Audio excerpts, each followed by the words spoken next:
You are in the first chamber hall right now, which was the place where the Swedish Parliament had its session until 1970, when we switched to a one-chamber system. And now this hall is for seminars and conferences like this. And we are very glad to welcome you all here to Sweden, Stockholm, and the Parliament. I didn't get the part of the explanation of the hall. دوستان همراهان عزیز بسیار خوش آمدید. اینجا سالن the second one, right? Yes. اینجا the fourth chamber. Yes. بله. سالن چهارم پارلمان سوئد هست که دهه 1970 اینجا مجلس برگزار میشد و تا همین اواخر اینجا استفاده میشد تا اینکه ما به سیستم تک سالانی تغییر دادیم روش کار رو و الان فقط در یک در واقع حال جلسات پارلمان رو برگزار میکنیم. My name is Fredrik Malm, and I am member of Parliament here in Sweden, and I'm serving in the Foreign Affairs Committee, and I represent the Liberal Party in Sweden, Folkpartiet Liberalerna. نام من فردریک مال هست و از حزب لیبرال هستم و مسئول در واقع امور خارجه سخنگوی امور خارجه حزب هستم و امروز در خدمت شما. And Folkpartiet is one of the four parties in the current government in Sweden, and we have the responsibility for issues like education, European Union affairs, equality, integration. حزب لیبرال یکی از 4 تا حزبی هست که امروز در ائتلاف دولت سوئد شرکت داره و ما در ارتباط با در واقع مسائلی از قبیل در واقع آموزش و جذب در واقع مهاجرین در جامعه و چنین مسائلی فعالیت می‌کنیم. And as a liberal party, for us it's important to show international solidarity. It's important for us to talk and act for more tolerance in the world and for more democracy in the world. به عنوان یک حزب لیبرال یکی از دغدغه‌های ما و اولویت‌های ما این هست که همدلی و پشتیبانی خودمون رو از حرکت‌های آزادیخواهانه انجام بدیم و از چنین حرکت‌هایی در سطح جهان حمایت خودمون رو اعلام کنیم. And therefore we are also very happy that we can host this important conference with focus on free elections in Iran. به همین خاطر مایه خوشبختی ما هست که امروز میزبان شما باشیم در این کنفرانس برای در واقع حرکت آزادیخواهانه و دموکراتیک در ایران. And the need for democracy and human rights in Iran as well, of course. و نیاز برای دموکراسی و حقوق بشر در کشور ایران البته. And I also want to give a big thank to Mr. Shahryar Ahi, who has been very helpful in organizing this conference as well. و همچنین مایل هستم که از آقای شهریار آهی سپاسگزاری بکنم به خاطر کمکی که در برگزاری این کنفرانس انجام دادند. We are very worried about the development in Iran, and I read yesterday in an article on the website Ruse Online where it said that 56 people have been killed in capital punishment, hanged in cranes in Iran only the latest month. بسیار نگران وضعیت حقوق بشر در ایران هستیم و همین دیروز من مقاله‌ای رو در سایت روز آنلاین مطالعه می‌کردم که 56 نفر در کشور ایران از طریق اعدام بر روی جر ثقیل جانشون رو گرفتند. And since the last presidential election or so-called election in 2009, the security police has acted with a very big brutality against people in Iran who were taking the streets for protesting against the rigged election. و از زمان خیزش مردمی در سال 2009 و انتخابات ریاست جمهوری سال 1388 پلیس امنیتی و نیروهای اطلاعاتی با در واقع بیرحمی هرچه تمامتر به سرکوب نیروهای مردمی و در واقع حرکت‌های مردمی پرداختند. We are aware, of course, that many people in Iran don't really dare to go out on the street and confronting the regime because of fear, because people are afraid of losing their lives, because they have seen what happened in the student rebellion in 1999, and they have seen what happened to the Green Movement and the people who went out on the streets after the last election in 2009. ما امروز می‌دانیم که مردم در ایران از اینکه مخالفت خودشون رو در خیابون‌ها نشون بدند بیم دارند و هراسناک هستند، به خاطر اینکه با چشم خود دیدند که در جنبش دانشجویی در سال 1999 بر سر جنبش دانشجویی چه آمد و همچنین در سال 2009 چه اتفاقی بر سر جنبش سبز در کشور آمد و به چه ترتیبی توسط رژیم سرکوب شد. And not either with the help or through the ballot box the people in Iran will be able to change the system as it is right now. Because it seems that the elections in Iran are not free and fair. They do not meet international standards for election. And it seems that the main purpose of the election is more or less to give legitimacy to the system, not to give the people in Iran the possibility to change the system. متاسفانه نمیتونیم تغییر رو در شرایط فعلی برای ایران متصور باشیم از طریق صندوق‌های اخذ رأی، به خاطر اینکه در ایران شرایط رأیگیری و انتخابات به هیچ وجه مطابق اصول و استانداردهای بین‌المللی نیست و بیشتر انتخابات در ایران روندی هست که توسط رژیم برای مشروعیت بخشی به وضعیت کنونی انجام میشه. I think that you are much greater experts on Iran than I am. But as a simple member of parliament in Sweden, I still have the opinion that changes will come to Iran. Most of it because of a quite logic reason. To me it seems that the political, social and economic system in Iran which the regime is relying on is not long-term sustainable. البته همه شما که امروز در اینجا گرد هم آمده اید مطمئناً از من بیشتر در ارتباط با مسائل ایران آگاهی دارید و من به عنوان یک نماینده پارلمان ساده از جنبه عقلی و منطقی این رو میتونم برداشت بکنم که بر اساس وضعیت اقتصادی و سیاسی و معیشتی مردم در داخل کشور سیستم کنونی و سامانه حاکم بر کشور به شرایط امروز قابلیت ادامه حیات نخواهد داشت و ماندگار نیست. The political system in Iran is not sustainable in the longer term, not only because it is undemocratic, the system, but also because the regime has become more introvert, more dogmatic and more paranoid. سیستم حاکم بر ایران امروز حیاتش چندان ماندگار نخواهد بود، به خاطر نه تنها به خاطر اینکه دموکراتیک نیست بلکه به خاطر اینکه جزمندیش است، دogmatic است و بلکه و دچار توهم توطئه است و هراس داره از همه.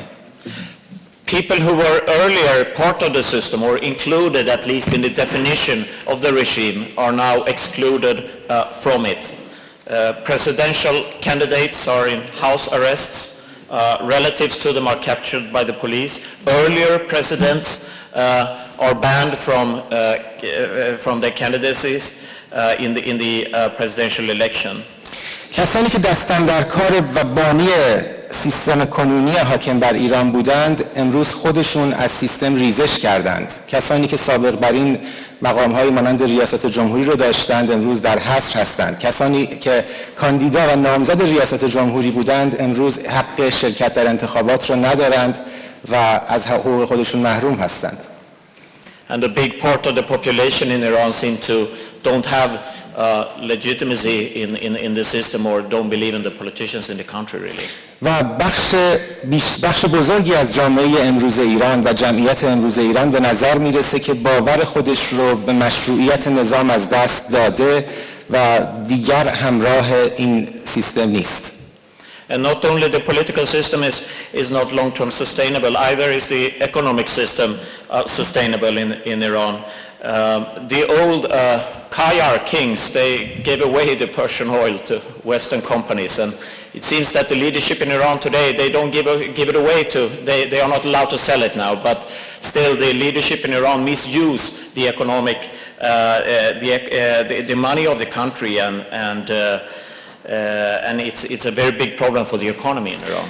نه تنها وضعیت در واقع دموکراتیک بلکه وضعیت اقتصادی در کشور هم امروز نابسامان هست، همان گونه که در دوران قاجار پادشاهان قاجار نفت ایران رو به بهای ناچیز میفروختند، امروز سیستم کنونی حاکم بر کشور از جهت اقتصادی گرچه اجازه فروش منابع نفتی کشور را شاید نداشته باشه به اندازه گذشته، ولی همچنان از نظام اقتصادی کشور سوء استفاده میکنه. And the potential, the great potential in Iran is not taken care of. The enormous potential with a very young population and millions of people who want to do things and build a better society, that potential is not taken care of. And توان بالقوه داخل کشور نیز امروز چندان مورد استفاده قرار نمیگیره. بخش بزرگی از جامعه ایران جوان هست و این نیروی جوان مدام داره کشور رو ترک میکنه و در آرزوی ترک کشور هست. And instead of developing the country and build hospitals and roads and invest in infrastructure and so on, the money is sent to terrorists in Lebanon and Palestine instead for developing Iran. و به جای اینکه پول کشور و سرمایه ملی صرف ساخت زیرساخت‌هایی از قبیل بیمارستان، سیستم تحصیلی و چنین چیزهایی بشه، سرمایه کشور به جاهایی مثل فلسطین، لبنان و گروه‌های تروریستی ارسال میشه. And now also to the terrorist regime in Syria. و امروز متاسفانه البته برای رژیم تروریستی حاکم بر سوریه. On top of that, of course, the sanctions introduced in 4 and 5 steps from the United Nations and the European Union and the United States is also, of course, harming the economy in Iran. و البته علاوه بر همه اینها تحریم هایی که امروز بر علیه کشور وضع شده در 4 یا 5 مرحله توسط کشورهای غربی و اروپا و آمریکا هم به سیستم اقتصادی ایران ضربه و آسیب میرسونه. So the political system is not sustainable, the economic system is not sustainable, and the political system which the regime relies on is not sustainable either. به همین خاطر میشه گفت که سیستم نظام سیاسی حاکم بر کشور، نظام اقتصادی حاکم بر کشور هیچ کدام ماندگاری ندارند و در واقع سامانه سیاسی کنونی امکان ادامه حیات نخواهد داشت. Almost 40 million people living in Iran are women, females. تقریباً 40 میلیون نفر از جمعیت ساکن ایران امروز زنان هستند.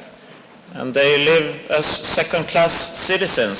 و این زنان هستند که امروز به عنوان شهروندان درجه 2 در کشور زندگی می‌کنند.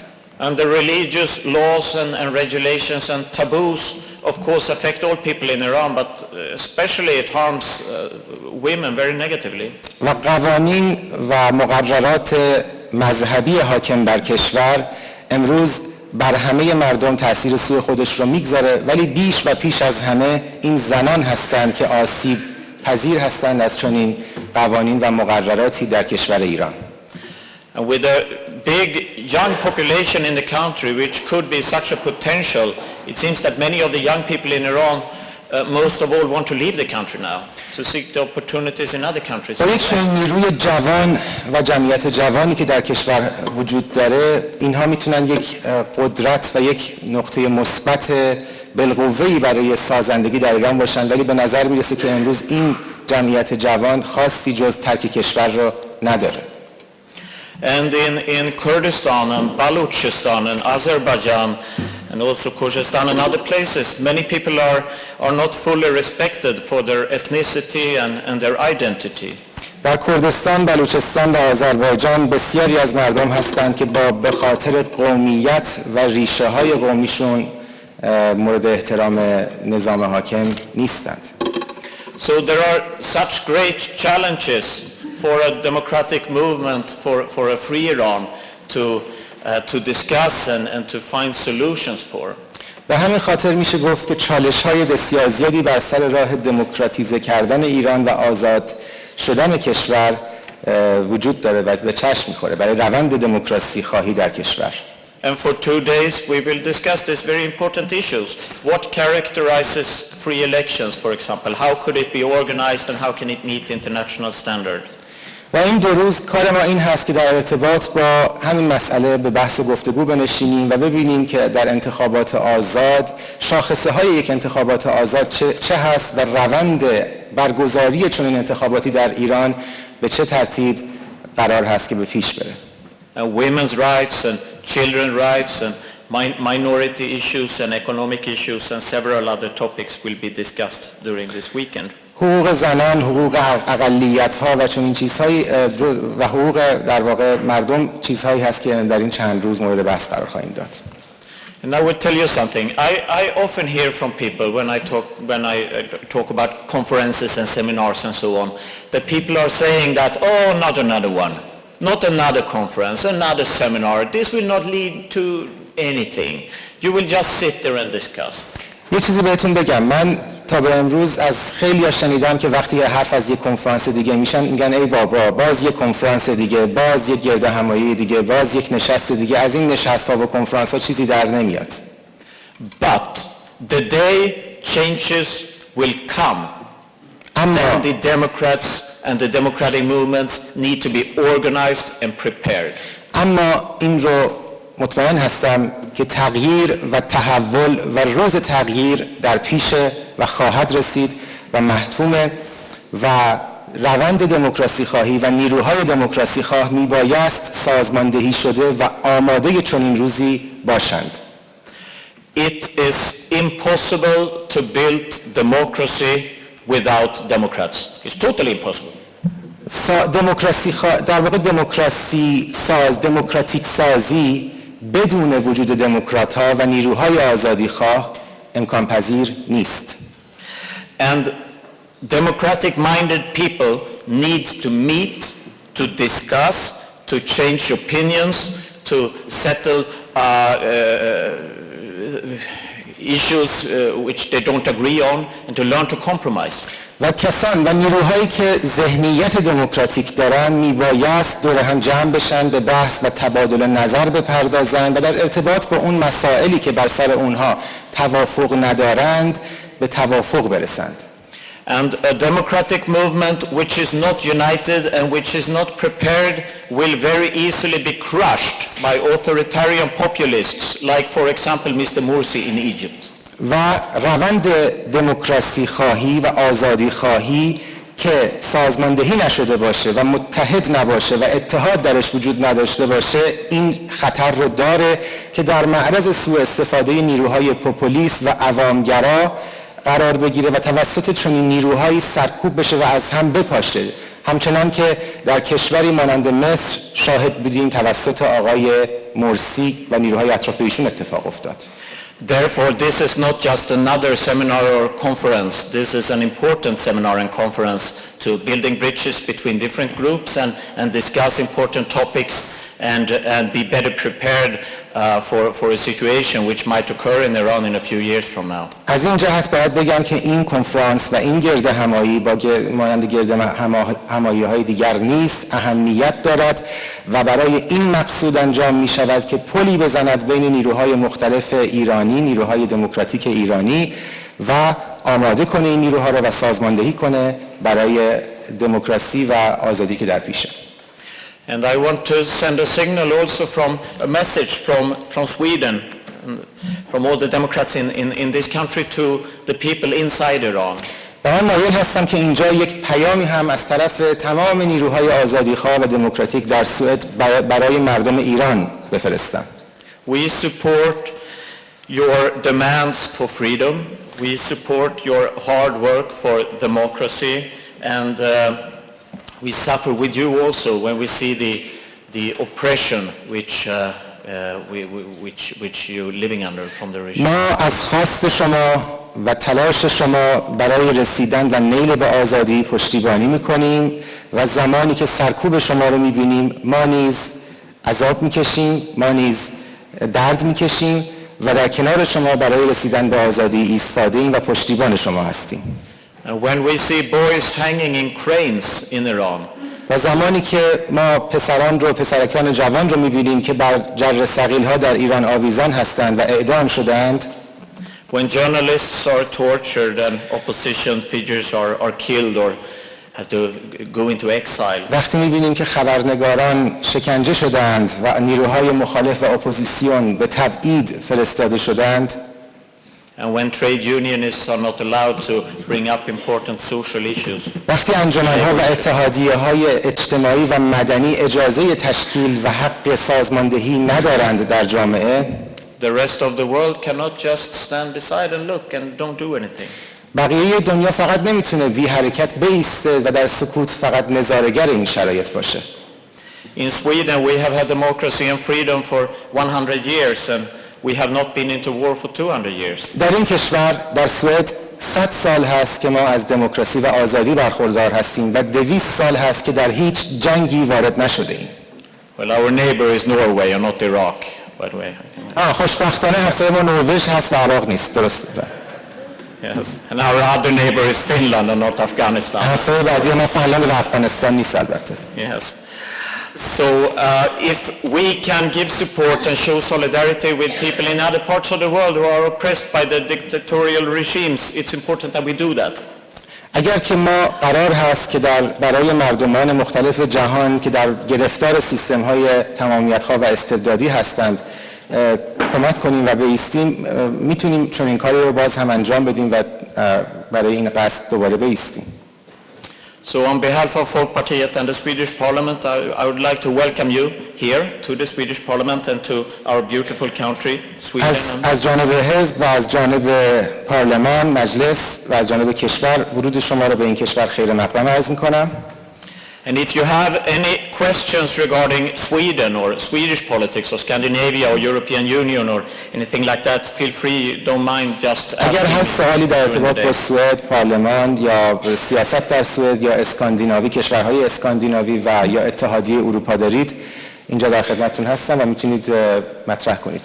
And my colleague from the Swedish Parliament, Ismail Kamil, is also here. همکار دیگر من اسماعیل کمیل از پارلمان هم اینجا حضور دارند. He is actually born in Syria, ایشون در سوریه به دنیا آمدند. So he is also oppressed by the Iranian regime. پس به نوعی ایشون هم تحت سرکوب نظام حاکم بر ایران قرار دارند. Thank you very much. امیدوارم پیروز باشید. Thank you.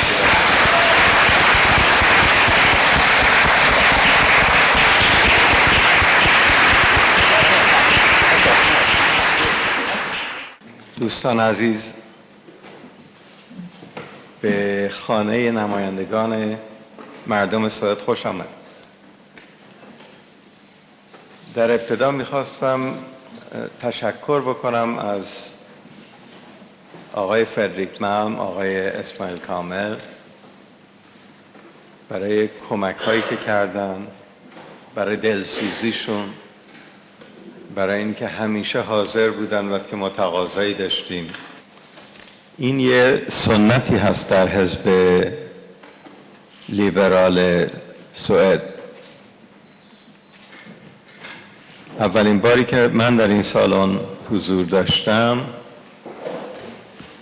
کسی که الان از وزرای اتحادیه اروپا یعنی کمیسیون اروپا هست، خانم سسیلیا مالمستروم، در جایی بود که فردریک امروز بود.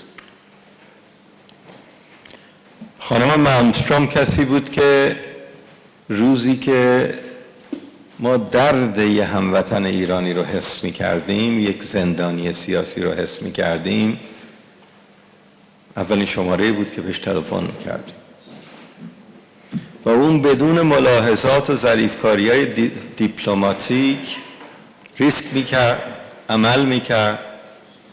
یادم میاد یه بار چه نامه تندی نوشت که گاهی ما میگفتیم زیاد تند هست و اون میگفت نه، با همین لحن باید صحبت کرد. نامه‌ای که نوشت برای آقای شاهرودی که اون وقت رئیس قوه قضاییه بود، راجع به یک زندانی سیاسی، و 2 روز بعد اون زندانی سیاسی مرخص شد از زندان و امروز اینجا در میان ماست. خانم مالمستروم رفتن به وزارت در اتحادیه اروپا.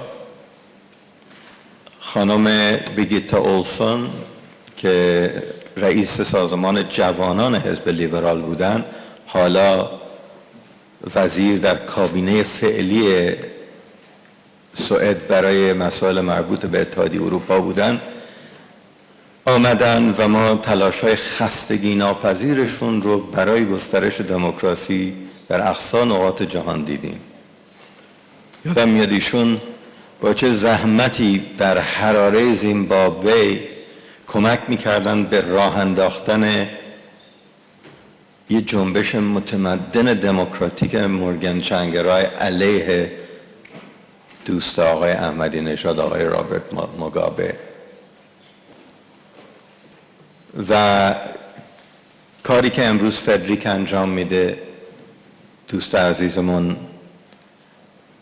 اسماعیل کریستر از حزب لیبرال در پارلمان سوئد، در همون سنت و در همون راهی هست که حزب لیبرال همیشه داشته برای اینی که ارزش‌های سوئد فقط برای سوئد نباشه و پشتیبانی از اون ارزش‌ها در جهان هم بکنه.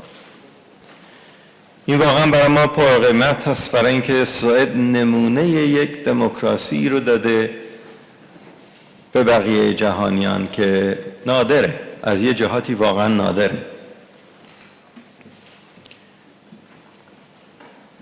نزدیکترین یار زندگی سیاسی من، یادش زنده، کامبیز روستا، از پدران چپ ایران میگفتش که اون چیزی که ما در چپ ایران همیشه میخواستیم همین چیزیست که کارگر در سوئد داره امروز و با دموکراسی هم به دست اومده، نه با زور. این یک کشوریه که آریستوکراسی سنتی داره که حافظ سنن هست، خونه هاشون یادگار تاریخ سوئد هست، ولی حقوق کامل و برابر شهروندی رو هم داره. این یک کشوریه که همونطوری که فدریک هم گفتن 200 سال در صلح بوده، شاید طولانی تر از هر کشوری در اروپا در صلح بوده، ولی صنایع نظامی داره که هواپیمای شکاری مقدم خودش هم صادر میکنه. 8 میلیون نفر، 9 میلیون نفر، 9 میلیون با ازدیاد جمعیت در این چند سال اخیر و مهاجرین، اندازه جمعیت نیویورک سیتی، ولی 2300 کیلومتر طول، ولی حتی از یه جزیره کوچیک به یه جزیره کوچک دیگر ترابری عمومی وجود داره، برای اینکه زنی که مسنی که نمیتونه رانندگی بکنه یا یه مرد مسنی که نمیتونه رانندگی بکنه بتونه از هر نقطه‌ای به هر نقطه‌ای بره. یک کشوریه که دوست داره کشور خودش. یه مردمی هستن که لازم نیست نگران این باشن که حرمت انسانیشون یه انسان دیگری زمین بگذاره. و امروز شاهد این هستیم که دلشون میسوزه برای این که جاهای دیگر این برابری، این آزادی ها، این ارزش ها وجود ندارن، برای بستش تلاش میکنن. به هر حال به خانه نمایندگان مردم سوئد خوش اومدین. با عرض تشکر این که از اقصا نقاط دنیا با زحمت تشریف آوردین اینجا، برای اینکه امروز با هم به فکر هموطنانمون باشیم که در شرایط بسیار مشکلی زندگی میکنن. آینده کشور، خطراتی که متوجه ایران هست و راه حلی برای اینکه یک روز ما هم بتونیم در کشور خودمون نمایندگان واقعی مردم ایران پایه و تصمیم گیر نهایی برای حکومت در ایران باشند، برای اینکه مردم ایران به همین خوشبختی، به همین آزادی که در سوئد وجود داره که واقعا شایستش هستن برسن. من نمیخوام زیاد وارد کادردهی به صحبت‌های 2 روز آینده بکنم. اون دست مسئولین و اونهایی که برنامه ها رو تنظیم کردن هستن و شاید بهترین آغاز کلام با زبانی بسیار نافذتر از من، ذهنی بسیار قادرتر از من شروع بشه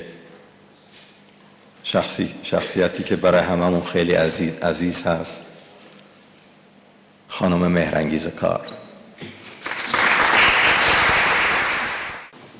سلام میکنم و خیلی خوشحالم که امروز دست کم دوستانم و اینجا دوستانی رو که اصلا فرصت و امکان دیدارشون خارج از کشور وجود نداره در این نشست میبینم. خیلی متشکرم از آقای آهی که منو دعوت کردن، ولی حقیقتش این است که دیگر دوستان آقای آهی و کسانی که زحمت این جلسات رو در این یکی دو ساله اخیر کشیدن از من خیلی بیشتر حرف و سخن دارن برای گفتن و من چندان نمیتونم بگم در متن این جلسات بودم و حتی غیبت هم داشتم در بعضی از اونها و 2-3 هفته هم هست که سوئد هستم و میزبان دیگری دارم و خوشحالم که در دورانی که در استکهلم هستم این جلسه برگزار شد که من به سهولت بتونم در شرکت بکنم. در هر حال مردم ایران که ما بخشی از اونها هستیم که دور افتادیم فعلا از کشورمون، مردم غیر منتظره‌ای هستند و شاید در حال حاضر دیگه برای ما این یقین پیدا شده که حتی اون حکومتی که با همه ما چنان کرده که اینجا دور هم جمع شدیم بسیار غیر منتظره است، تا جایی که مثلا داره آدمای بسیار مهم خودش که بهشون میگفت ستون انقلاب و ستون نظام داره رد صلاحیت میکنه. بنابراین نه فقط بین خودمون دیگه ما دارای یک زمینه‌های مشترکی داریم میشیم و بلکه فکر میکنم درون حاکمیت هم دارن یک کسایی به این نتیجه میرسن که باید یک فکری به حال این نظام سیاسی بکنن. چندی پیش با توجه به سخنان رهبر حزب لیبرال در اینجا که درباره زنان ایران صحبت کردن، من لازم میدونم نقلی بکنم از آیت الله محمد یزدی رئیس اسبق قوه قضاییه ایران که وقتی شنید زنانی مطالبه میکنند حقشون رو برای اینکه بتوانند در همین سیستم کنونی رئیس جمهور بشن با وجود همه محدودیت ها، با کلام بسیار سخیف و تحقیرآمیزی گفت یکی رو به خونه یکی رو به ده راه نمیدادن، سراغ خونه کت خدا رو میگرفت.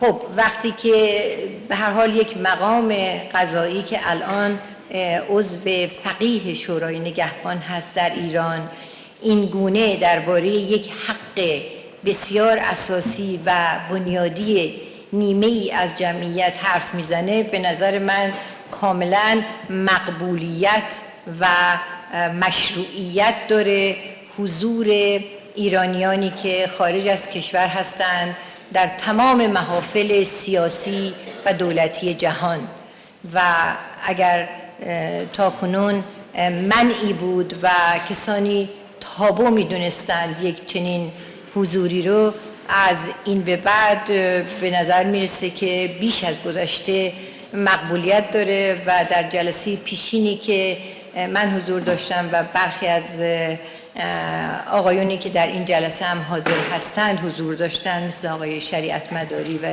برخی دیگر، ما مهمان دولت کانادا بودیم و در اونجا هم استقبال کردیم از اینکه دولت کانادا در حال حاضر داره از مطالبات مدنی مردم ایران حمایت میکنه و جلساتی رو میگذاره برای اینکه بیان بکنند نمایندگانی کسانی از مردم ایران که علاقه‌مند هستند مشکلاتی رو که از طریق این نظام سیاسی متحمل میشن. در هر حال همه ما که اینجا هستیم، اینجا حضور داریم، یقینا نقطه نظرهای متفاوتی با هم دیگه داریم. یقینا از بک‌گراندها و پیشینه‌های متفاوتی اومدیم. بعضی همون از پیشینه جمهوری اسلامی اومدیم، بعضی همون از پیشینه رژیم شاه اومدیم، بعضی همون از پیشینه اصلاح طلبی اومدیم، بعضی همون از پیشینه جنبش سبز اومدیم و بعضی همون هم شاید فقط بر پایه اینکه خب در ایران حقوق مدنی و انسانی مردم مراعات نمیشه تشخیص دادیم که ادامه زندگی در اون کشور نمیتونه کرامت انسانی ما رو حفظ کنه. در هر حال با وجود همه این اختلافات یک وجه مشترک همه ما رو به هم نزدیک میکنه و باعث میشه که بتونیم کنار هم بشینیم و با هم حرف بزنیم، هرچند که تا چند سال پیش بسیار غیر ممکن بود و من خودم و خانواده‌ام قربانی یکی از این غیر ممکن ها بودیم که در کنفرانس برلین اتفاق افتاد.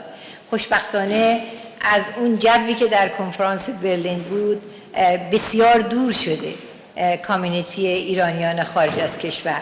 نمیگم که همه با هم موافق شدن، نه، همه اون اختلافات قلبی و باطنی شاید گاهی وقتا با شدت بیشتری وجود داره، ولی همگان به این نتیجه رسیدن که وقتی که به یک رژیم سیاسی که دوستش ندارن یا به هر حال معتقد هستن که حقوق اونها رو پایمال کرده، دائما تأکید دارن که تحمل کن، سطح تحملت رو بالا ببر، سقف تحملت رو بالا ببر، اول باید از خودشون شروع کنن.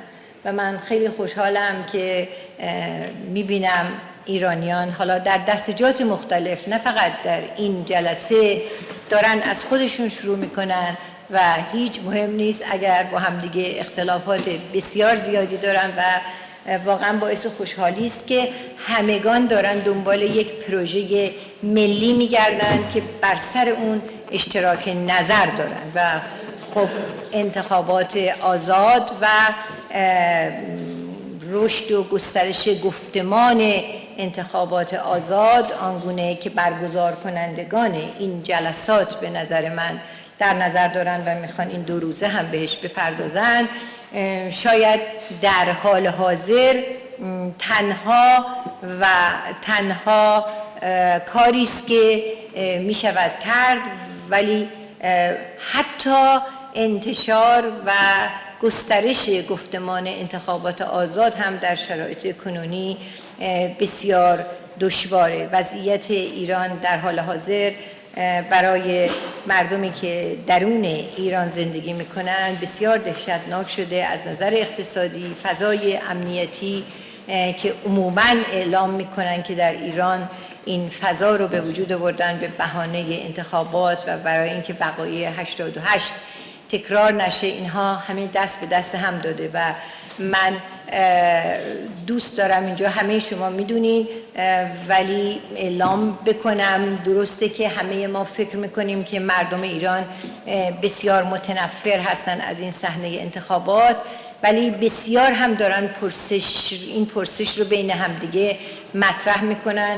و من فکر کردم این پرسش رو اینجا، پرسش ایرانیان رو اینجا مطرح بکنم که خب کسانی که از من صلاحیت بیشتری دارن دربارش در این 2 روز صحبت بکنن و میگوین ما چی بکنیم بهتر است. یعنی منظورشون فقط تحریم نیست، فقط تحریم انتخابات نیست، فقط این نیست که حاضر نشن به عنوان رای دهنده و بلکه دارن سوال میکنن که بهترین کاری که ما میتونیم بکنیم که ضمناً بی اثر هم نباشیم چیه. حالا اگر که کسانی اینجا بحث تحریم رو مطرح میکنن باید بگویند که این تحریم چه نفعی داره و آیا اصلا این تحریم ممکن هست وقتی که مطرح میشه از طرف یک همچین جمعی، یا اینکه در عمل بخش بزرگی از ایرانیان این تحریم رو میشکنن، یا اگر میگویند که مثلا مشارکت بکنید و نامزدی رو به هر حال متناسب با میل خودتون انتخاب کنین چیه. مثلا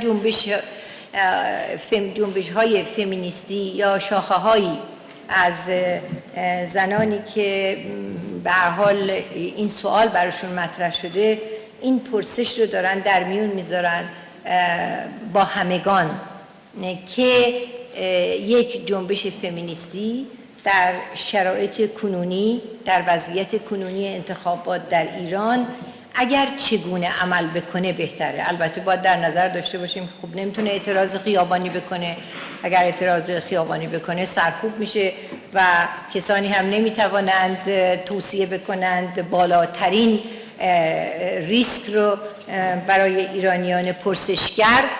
ولی به هر حال من دلم میخواست این پرسش رو با جمع در میان بگذارم تا در گفتگوهای خودشون بهش بپردازن، البته با درک این موضوع که نمی شود توصیه بالاترین، یعنی بالاترین خطر کردن رو به عنوان یک دستورالعمل سیاسی از جایی که خب به هر حال مطمئن نیستیم چه اندازه ازش تبعیت میکنند مطرح کرد. یعنی بحث باید باز بشه، مورد گفتگو قرار بگیره و فعالانی که در ایران هستند و نسبت به حقوق زن حساسند سوال میکنن که جنبش های فمینیستی که خارج از کشور بودن اگر الان به جای ما بودن در ایران زیر سرکوب چگونه نقشی در این انتخابات بازی میکردن.